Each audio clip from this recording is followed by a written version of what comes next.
그 여잔 군인이었어요. 누구보다 빨랐고 누구보다 조용했어요. 하지만 작전이 끝난 뒤 그녀도 세상에서 사라졌죠. 그녀는 한국 특수부대 역사상 처음이자 마지막으로 기억되는 그림자 같은 여성 대원이었습니다. 작전 도중 한 아이를 살려낸 뒤 자신의 존재를 지우고 조용히 사라진 그녀. 수십 년이 흐른 지금 그 아이는 그녀를 찾아왔고 그녀는 그 아이를 기억하지 못합니다. 그럼 오늘의 사연 시작하겠습니다. 소연 할머니. 거기 위험해요. 나는 재빨리 뛰어가 도로 위로 굴러들어오는 자전거를 막았다. 근데 할머니는 벌써 알았지. 몸을 휙 틀어 피하더니 내가 오기도 전에 자전거 앞바퀴를 발끝으로 정지시켰다. 와, 이거 어떡해? 예전에 좀 배웠어. 넘어지는 법이랑 피하는 법. 군대 다녀오셨어요? 그녀는 웃지도 않고 말했다. 응, 조금 오래 있었지. 아주 오래전 얘기야. 그녀 윤소연. 우리 동네에서 그냥 조용한 할머니로 통한다. 마당엔 국화 심고 저녁엔 라디오 들으며 앉아있는 사람. 하지만 난 안다. 그녀는 그 작전에서 나를 구해준 사람이었다. 나는 그날 이후 그 얼굴을 평생 잊지 못했다. 숨죽여 걸으며 총구를 틀던 그 눈빛을. 혹시 예전에 군 생활 오래 하셨죠? 왜 그렇게 묻니? 그냥 할머니 자세가 군인 같아서요. 그녀는 조용히 고개를 저었다. 아니야. 그냥 몸에 밴 거야. 하지만 나는 알았다. 그녀는 숨기고 있었다. 팔에 남은 낡은 문신, 어깨에 오래된 흉터, 그리고 무엇보다 비상시에 사람을 먼저 살리는 습관. 그건 그냥 평범한 할머니가 가질 수 있는 본능이 아니다. 나는 아직 말하지 않았다. 내가 누구인지 그녀와 어떤 인연이 있었는지. 왜냐면 그녀는 아직 그때의 나를 기억하지 못하고 있으니까. 하지만 상관없다. 나는 기다릴 거다. 그녀가 기억해낼 때까지. 그리고 그녀가 다시 총 대신 내 손을 잡을 수 있을 때까지. 할머니, 오늘도 못 주무셨어요? 응, 잠깐 눈 붙였다가 깼지 뭐. 윤소연 할머니는 또 밤을 설친 얼굴이었다. 커피는 안 드시면서 자꾸 주방에서 검은 물 같은 걸 우리고 계셨다. 이상하게 밤에만 들려. 딱 그 소리. 그녀는 두 손가락을 탁탁 치며 말했다. 탁, 탁. 딱 총 쏘는 소리 같아. 나는 아무 말도 하지 않았다. 왜냐면 그 소리를 나도 어릴 적 그녀 품 안에서 들었으니까. 도윤, 내가 어릴 적 그녀가 구했던 바로 그 아이. 지금은 23살, 군 정보과 출신 전역자로 이 마을까지 추적해온 끝에 이 여인을 찾아냈다. 하지만 그녀는 아직도 나를 기억하지 못하고 있다. 나는 밤중에 그녀의 집을 몇 번이나 돌았다. 주변 CCTV를 피해 정문 위쪽 장독대 근처에서 무언가 반짝이는 걸 발견했을 때 이건 군용 전투식량. 그걸 아직 보관하고 있다는 게 무섭도록 생생했다. 할머니가 잠든 밤 나는 거실 한켠 서랍장을 열었다. 낡은 이름표 흘러내린 군번줄 한 조각, 그리고 구겨진 작전지도. 상단에 적혀있던 글자. 극비명령 82-B 민간인 구조 후 대상 말소 그 밑에 대상 보호자 이름 HAL-YUN 윤소연 숨이 턱 막혔다. 이 사람 그날 날 대신에 총 앞에 섰던 그 여자가 맞다. 기억은 못해도 그녀의 손과 시선 그리고 본능은 변하지 않았다. 할머니. 그날 밤 나는 그녀가 깨어날 때까지 기다렸다가 조용히 물었다. 혹시 꿈에서 아이 하나 본 적 있어요? 그녀는 내 눈을 똑바로 보았다. 잠시, 아주 잠시. 그 눈동자 어딘가 흔들리는 게 느껴졌다. 그 애 울고 있었던 것 같아. 그녀는 조용히 눈을 감았다. 나 때문에 울었어. 그날 새벽 소연 할머니는 또 혼자 정원에 나가 앉았다. 나는 멀찍이서 그 모습을 지켜보며 작게 중얼거렸다. 기억나실 거예요. 왜냐면 전 할머니 덕분에 아직 살아있거든요. 그리고 그녀의 손이 무의식적으로 총기 방아쇠를 쥐듯 움켜쥐는 걸 보았다. 그 기억은 아직 그녀 안에 살아있었다. 82-B 작전 기록 요청? 그건 민간 공개 불가야. 그때 작전은 실체 자체가 없었어. 나는 저녁 전 함께 일했던 정보가 선배에게 조심스레 자료 요청을 했다. 도청 우려 때문에 직접 찾으러 간 보안실. 거기서 들은 말은 충격적이었다. 윤소연? 그 이름 누가 알려줬냐? 그녀가 살고 계십니다. 단지 그때 기억을 못하세요. 그건 본인이 원한 일일 수도 있어. 그 여자는 살아남은 게 아니야. 죽기로 선택한 사람이었어. 82-B 작전. 남북 경계 근처 민간인 피난 작전이자 특수요원 투입 후 퇴로 없이 철수되던 임무. 그 작전 중 소연대원이 명령 위반 후 민간인 보호를 선택 군 공식 기록상 사망 처리됐다. 모든 정보는 삭제 사진 한 장조차 남지 않았다. 그렇게 그녀는 군과 세상에서 동시에 지워졌다. 그날 저녁 할머니가 심은 국화 옆에서 나는 물었다. 할머니 혹시 군대에서 명령 어긴 적 있으세요? 그녀는 한참을 생각하다 말했다. 누구 하나를 살리면 며칠 더 죽을 수도 있다는 말 난 그 말이 틀렸다고 생각했어. 그녀는 한 줄기 국화를 꺾었다. 그래서 내 맘대로 했지. 그녀는 무의식 중에 조각조각 기억을 하고 있었다. 총소리 울던 아이, 피 범벅이 된 작은 운동화. 그의 이름은 모르겠는데 자꾸 얼굴이 웃어. 나는 더는 참을 수 없었다. 할머니. 그의 접니다. 그녀의 손이 떨렸다. 뭐라고? 저요. 그날 할머니가 안고 뛰던 아이. 그럴 리가 난 그 아이가 죽은 줄 살았어요. 할머니 덕에. 그녀는 내 얼굴을 바라보았다. 눈을 마주친 순간 그녀는 숨을 삼키듯 조용히 입을 다물었다. 그 눈빛 뛰던 아이 내 품에서 울던 그 눈이야. 그녀는 손으로 입을 막았다. 살았구나 그래서 너였구나. 이제 기억나세요? 그녀는 고개를 천천히 끄덕였다. 그 애가 살아있었네. 내가 지킨 생명이었네. 그날 밤 우리는 처음으로 함께 밥을 먹었다. 전투 식량이 아니라 따뜻한 된장찌개에 밥 한 그릇. 소연 할머니는 내게 이렇게 말했다. 이젠 나도 누군가의 할머니일 수 있나 보네. 나는 웃으며 말했다. 할머니는 제 생명의 시작이에요. 그날 이후 할머니는 매일 새벽 정원을 돌며 몸을 풀었다. 팔을 천천히 올리고 내리면서 자신도 모르게 정확한 사격 자세를 취하곤 했다. 이건 그냥 스트레칭이지 뭐. 하지만 그 자세는 나는 훈련소에서만 보던 완벽한 정면 제압 자세였다. 도윤아, 요즘 뒷산에 낯선 사람 안 보이니? 왜요? 아니, 그냥 어떤 느낌이 들어서 그래. 예전에도 누가 날 쫓아오던 감각이 가끔은 아직 살아있는 것 같아서. 그녀는 말끝을 흐렸지만 나는 알았다. 본능은 거짓말을 하지 않는다. 그 감각은 죽은 줄 알았던 과거가 다시 살아나고 있다는 증거였다. 며칠 뒤. 나는 시장에서 돌아오는 길에 낯선 오토바이 한 대가 우리 집 앞 골목에 2번이나 서성이다 사라지는 걸 보았다. 번호판은 흙으로 가려져 있었고 헬멧 안 얼굴은 전혀 보이지 않았다. 할머니 혹시 최근에 누가 찾아온 적 있어요? 아무도. 근데 편지 하나는 왔었지. 그녀가 보여준 봉투. 아무 주소도 아무 이름도 없이 단 한 줄이 적혀 있었다. 미완의 작전 정리할 시간. 나는 그 편지를 본 순간 소름이 등줄기를 탔다. 그건 군 내부에서도 극비 작전 종료 후 잔존 인원 정리 때 쓰는 코드 메시지였다. 미완의 작전. 그 말은 곧 소연 할머니가 그들에게 살아있다는 걸 들킨 것을 의미했다. 할머니, 우리 당분간 집에 CCTV 추가하고 출입문은 이중잠금으로 바꾸자고요. 그녀는 나를 뚫어지게 바라보더니 잠시 망설이다가 고개를 끄덕였다. 이젠 도망치는 거 싫어. 지켜야 할 게 생겼으니까. 그녀가 벽장에서 꺼낸 건 깊숙한 틈에 감춰진 녹슨 철제 상자. 조심스럽게 열자 그 안엔 낡은 권총 부품, 해외 특수요원 전용 나이프, 그리고 반쯤 다른 군번줄이 있었다. 나는 숨을 삼켰다. 할머니. 이걸 왜?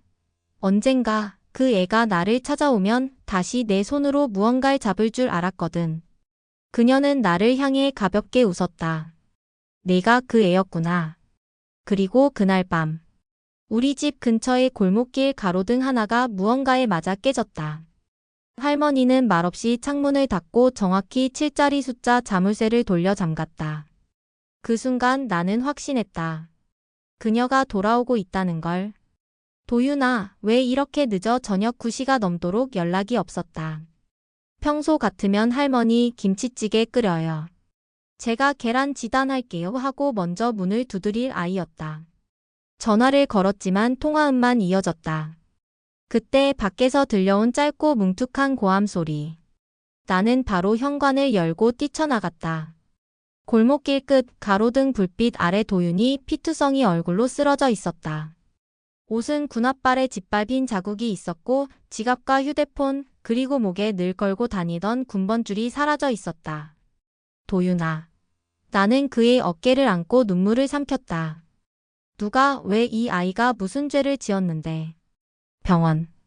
의식은 있지만 갈비뼈 2개가 부러지고 눈두덩엔 실핏줄이 터져 있었다. 도윤은 입을 간신히 열며 말했다.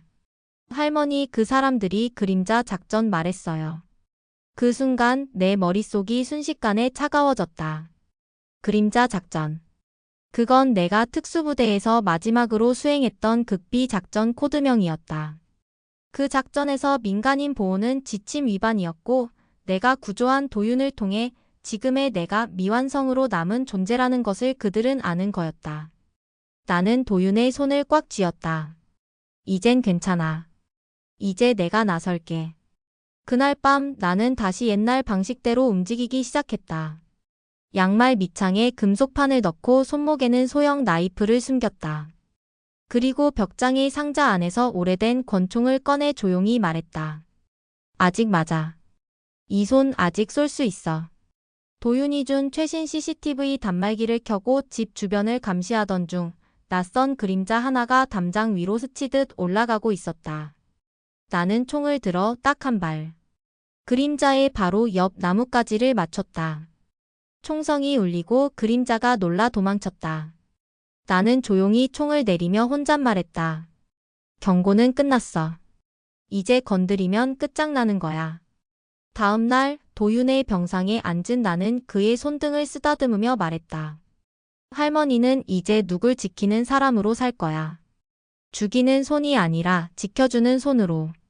그리고 이번엔 절대 누구도 내 앞에서 다치게 두지 않을 것이다. 윤소연. 그 이름을 그 사람 입에서 다시 듣게 될 줄은 몰랐다. 도윤이 병실에서 잠든 사이 병원 지하주차장에서 검은 옷을 입은 한 남자가 날 기다리고 있었다. 그의 얼굴은 늙었지만 눈빛은 그 시절 훈련소에서 마지막으로 본 그대로였다.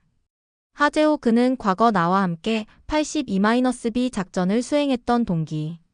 당시 팀 안에서도 손끝에 외과의사라 불릴 정도로 정확하고 냉정했던 요원이었지만 그 작전 이후 그가 죽은 줄 알았다. 살아있었네. 그래 너도. 하지만 넌 살아남을 생각이 없었잖아. 우리는 말없이 맞은편 차의 등을 기대고 섰다.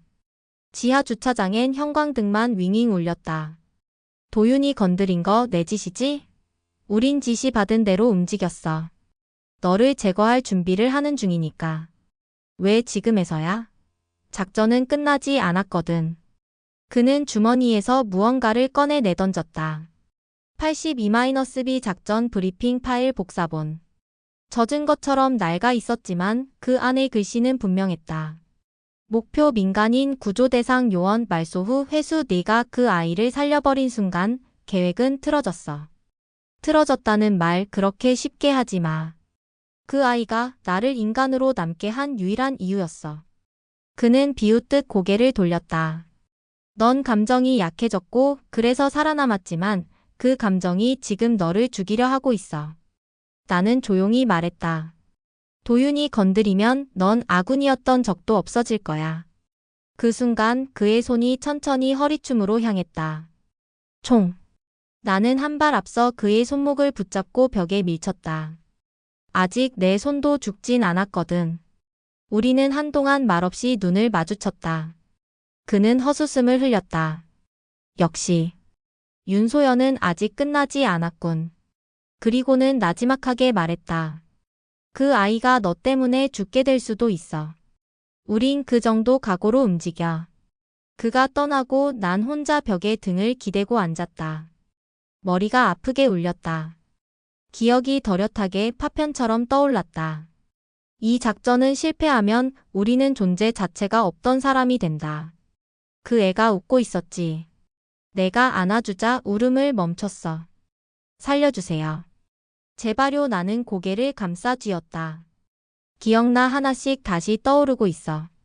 그리고 이젠 도윤만의 문제가 아니었다. 나와 함께했던 또 다른 누군가가 끝을 준비하고 있었다. 이 싸움은 누굴 지키는 게 아니라 과거의 나를 마주하는 싸움이 될지도 모른다. 여긴 아무것도 안 남았구나. 20년 전 나는 이 산 아래 마을에서 아이를 안고 뛰었다. 눈 덮인 계곡을 맨몸으로 건너등 뒤 총소리를 참으며 살았던 곳. 지금은 숲도 길도 다 사라지고 군 작전 훈련지 안내판 하나만 외롭게 서 있었다. 여기까지 따라올 줄이야. 이 할머니 정말 보통이 아니네. 낯익은 목소리. 뒤를 돌아보자 작은 산골 우체국을 지키는 70대 초반쯤의 노인이 내 얼굴을 가만히 바라보고 있었다. 그쪽 누구시죠? 내가 널 모르겠냐. 그날 그 애를 안고 울면서 헬기 올 때까지 버티던 여자가 누군데. 나는 숨이 멎는 듯 했다. 보셨어요? 그땐 다들 죽은 줄 알았어. 근데 나만 살아남았지. 지금도 잘 몰라. 왜 나였는지. 근데 그는 품에서 낡은 편지 한 통을 꺼냈다. 그날 너한테 주려고 했던 거야. 편지는 바스락거렸다. 구겨지고 바랜 종이에 삐뚤빼뚤한 글씨로 이렇게 적혀 있었다. 그 아인 꼭 살려주세요. 그 애가 마지막이에요. 제발 당신만 믿을게요. 눈물이 고였다. 이 글씨는 그 아이의 어머니가 내게 건네던 마지막 한마디였다. 나는 아이만 안고 그들의 이름도 사연도 아무것도 몰랐다. 그 아이가 지금 살아있어요. 저랑 같이 살아요. 그래?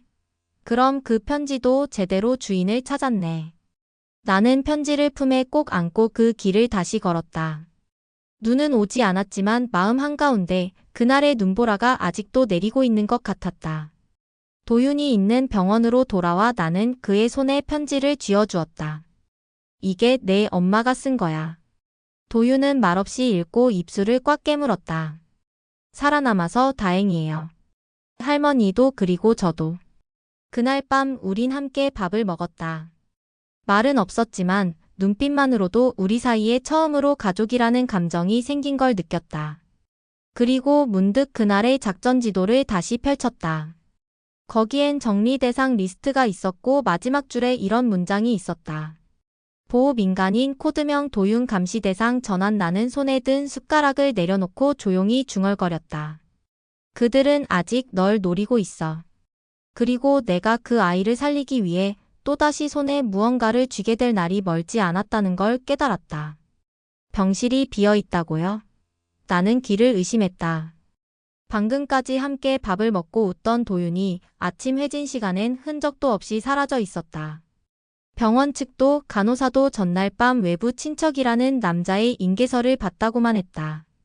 도윤아 또. 가슴이 철렁 내려앉았다. 그 애를 내 손으로 안은 지 벌써 2번. 하지만 지켜내진 못했다. 그 순간 내 폴더폰에 진동이 울렸다. 보낸 사람 불명. 메시지는 단 3글자였다. 끝내자. 그리고 좌표 하나. 익숙한 지역이었다. 내가 마지막으로 작전을 수행했던 그림자 계곡 북쪽 경계 지점. 나는 더는 망설이지 않았다. 옷장 속 검은 상자를 열고 접이식 나이프, 제압용 수갑, 그리고 방탄조끼를 꺼냈다. 오래됐지만 모든 감각은 몸에 그대로 남아있었다. 거울 앞에 섰다. 주름이 졌지만 눈빛은 아직 살아있었다. 내가 끝내야지. 누구도 내 사람 건드리게 두지 않아. 좌표에 도착했을 때 낡은 폐창고 문이 삐걱 소리와 함께 열렸다. 그리고 그 안엔 의자에 묶인 채 눈이 가려진 도윤. 그 앞엔 하재호가 서 있었다. 너무 늦었네, 윤소연. 얜 내 손으로 지켰던 아이다. 이번에도 그럴 거다. 감정은 약점이야, 소연아. 그게 널 무너뜨릴 거야. 그는 총을 꺼내 겨눴다. 너도 옛날엔 이랬잖아. 명령만 있으면 누구든 처리했지. 나는 조용히 말했다. 하지만 지금은 내 명령은 내 마음에서 나와. 내 손이 먼저 움직였다. 양손을 틀며 그의 팔목을 꺾고 권총을 날려 벽에 박았다. 우린 다시 싸웠다. 주먹과 주먹. 기억과 기억. 난 널 잊은 적 없었어. 그가 말했다. 그래서 더 미워졌어. 날 버린 내가. 나는 마지막 힘을 다해 그의 팔을 꺾고 목덜미를 눌렀다. 이게 누굴 버린 여자의 손이야. 그는 끝내 쓰러졌고 나는 도윤의 밧줄을 풀었다. 할머니 오셨어요. 내가 오지 않았으면 누가 널 지켜. 우린 함께 밖으로 나왔다. 밤하늘 아래 처음으로 내 손을 잡은 도윤이 말했다.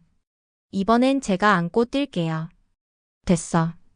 할머니 아직 한 번은 더 뛸 수 있어. 그리고 하늘을 보며 속으로 되뇌었다. 이제 이 아이는 내 이름표다. 내가 버렸던 이름, 지워졌던 정체 모두 이 아이 덕분에 다시 살아난 거니까.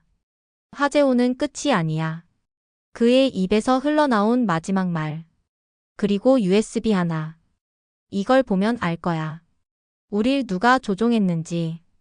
도윤은 병원에서 안정을 취했지만 나는 USB를 들고 마을에서 멀리 떨어진 외딴 사무실로 향했다. 보안 프로토콜을 따라 옛날 군 정보 해독 툴을 복원하고 USB를 연결하자 암호화된 폴더가 열렸다.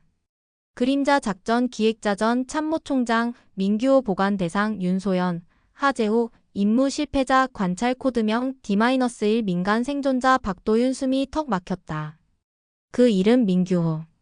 그는 작전 당시 우리를 현장에 직접 투입시킨 지휘실 최고 책임자였다. 그리고 지금은 군을 떠나 대형 보안 기업의 회장이 되어 있었다. 모든 걸 덮었네. 작전 실패, 요원 사망, 민간인 피해. 그는 그걸 모두 조작된 성공 보고서로 포장해 자신의 커리어를 쌓았던 거다. 그러면서도 살아남은 변수들을 관리해온 것. 그게 바로 나와 도윤. 그날 밤 나는 도윤을 데리고 한적한 오두막으로 갔다. 우린 며칠간 연락을 끊고 움직임을 감췄다. 할머니, 지금 무슨 생각하세요? 이제 기억이 다 돌아왔어. 그녀는 조용히 입을 열었다. 마지막 작전 때 난 널 안고 뛰었지. 근데 그 순간 지휘실에서 무전이 왔어. 그 아이를 두고 철수하라, 그게 명령이었어. 그땐 몰랐어. 왜 그랬는지. 근데 지금 보니 그 아이의 존재 자체가 민규호한테 위협이었구나. 도윤은 입을 꾹 다물었다. 전 살아남을 생각 없었어요. 근데 할머니가 지켜줘서 지금 여기 있는 거예요. 이젠 내가 지켜야죠. 할머니가 지켜온 이름, 이젠 제가 대신 싸울 차례예요. 나는 그의 손을 꼭 잡았다. 우린 가족이야. 서로 대신 싸울 수 있는. USB 속에 있던 또 다른 영상 하나. 그 안에는 민규호가 직접 남긴 보관 지시 명령 음성이 들어있었다. 윤소연 제거는 예외 없음. D-1 감시 강화. 기억 회복 시점 즉시 조치하라. 나는 조용히 총을 장전했다. 이제 기억이 돌아온 만큼 끝까지 가야 할 시점이었다. 가자. 마지막으로 이 이름표 내 손으로 되찾을 거야. 도윤은 내 옆에서 고개를 끄덕였다. 그리고 우린 민규호를 향해 걸어가기 시작했다. 민규호가 운영하는 보안 기업의 본사. 도심 외곽 고급 빌딩의 17층. 그곳은 보안회사라기보다 군사작전의 지휘본부처럼 움직이고 있었다. 우린 내부에 들어갈 수 없어. 하지만 넌 들어갈 수 있지. 도윤은 내게 민규호의 사적인 루트를 넘겨줬다. 20년 전 작전 후 폐기된 줄 알았던 지하 접속 통로의 존재. 할머니, 이건 위험해요. 괜찮아. 위험은 이미 오래전에 익숙해졌으니까. 우린 함께 그 접속 통로를 따라 내려갔다. 녹슨문. 비밀번호를 부를 때마다 손이 떨렸지만 손가락은 정확히 과거를 기억하고 있었다. 8-2-B-B-0-4 삑 도어락이 열렸다. 통로 끝엔 민규호의 비밀 사무실. 작전 계획서 사진들, 그리고 내 이름이 적힌 문서들. 그리고 그가 앉아 있었다. 윤소연. 죽은 줄 알았는데 참 질기게 살아남았군. 나는 한치도 움직이지 않은 채 그를 응시했다. 왜 그랬습니까? 그 작전 성공이었어야 했어. 실패는 용납되지 않았고 넌 감정을 선택했지. 그 아이는 사람이었습니다. 그래서 넌 병신처럼 남았고 나는 회장이 된 거야. 그는 천천히 총을 들었다. 넌 내 실패야. 그래서 지금 여기서 끝내야지. 그 순간 내 등 뒤에서 도윤이 나타났다. 끝낼 사람은 당신이 아니라 우릴 버린 당신이에요. 도윤은 민규호가 차고 있던 군번줄을 꺼냈다. 그건 내가 작전 후 버렸던 줄 알았던 내 것과 똑같은 줄. 이걸 왜 네가 당신이 회수했잖아요. 그 이름 위에 자기 이름을 새겨넣기 위해. 나는 조용히 총을 내렸다. 난 당신을 죽이러 온 게 아니에요. 뭐? 당신 이름에 묻힌 진짜 내 이름을 다시 가져가러 온 겁니다. 그 순간 도윤이 USB를 빔에 연결했다. 녹음 파일, 영상, 위조 명령서. 민규호의 모든 과거가 그 자리에서 펼쳐졌다. 이제 이건 국방부와 언론에 동시에 전달될 겁니다. 넌 감히 전 이제 아이가 아닙니다. 그리고 이분은 죽은 이름이 아니라 살아있는 사람이에요. 민규호는 말없이 쓰러졌다. 모든 기록과 이름이 이제는 제자리로 돌아오고 있었다. 며칠 후 도윤과 나는 국립묘지 앞에 섰다. 내 이름이 새겨진 위패.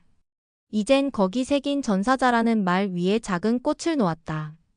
이제 진짜 살아있는 이름표를 달고 가요. 나는 웃으며 고개를 끄덕였다. 도윤과 나. 이제는 가족도 군번도 아닌 삶으로 묶인 두 사람. 어느 봄날 그는 내게 따뜻한 국을 떠주며 말했다. 할머니. 지켜줘서 고마워요. 나는 조용히 말했다. 지켜줄 가치가 있었어. 그리고 그날 이후 누구도 내 이름을 지우지 못했다. 민규호가 운영하는 보안기업의 본사. 도심 외곽 고급 빌딩의 17층. 그곳은 보안회사라기보다 군사작전의 지휘본부처럼 움직이고 있었다. 우린 내부에 들어갈 수 없어. 하지만 넌 들어갈 수 있지. 도윤은 내게 민규호의 사적인 루트를 넘겨줬다. 20년 전 작전 후 폐기된 줄 알았던 지하 접속 통로의 존재. 할머니, 이건 위험해요. 괜찮아. 위험은 이미 오래전에 익숙해졌으니까. 우린 함께 그 접속 통로를 따라 내려갔다. 녹슨문. 비밀번호를 부를 때마다 손이 떨렸지만 손가락은 정확히 과거를 기억하고 있었다. 8-2-B-B-0-4 삑 도어락이 열렸다. 통로 끝엔 민규호의 비밀 사무실. 작전 계획서 사진들, 그리고 내 이름이 적힌 문서들. 그리고 그가 앉아 있었다. 윤소연. 죽은 줄 알았는데 참 질기게 살아남았군. 나는 한치도 움직이지 않은 채 그를 응시했다. 왜 그랬습니까? 그 작전 성공이었어야 했어. 실패는 용납되지 않았고 넌 감정을 선택했지. 그 아이는 사람이었습니다. 그래서 넌 병신처럼 남았고 나는 회장이 된 거야. 그는 천천히 총을 들었다. 넌 내 실패야. 그래서 지금 여기서 끝내야지. 그 순간 내 등 뒤에서 도윤이 나타났다. 끝낼 사람은 당신이 아니라 우릴 버린 당신이에요.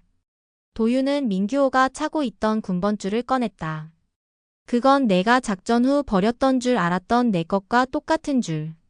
이걸 왜 네가 당신이 회수했잖아요. 그 이름 위에 자기 이름을 새겨넣기 위해. 나는 조용히 총을 내렸다. 난 당신을 죽이러 온 게 아니에요.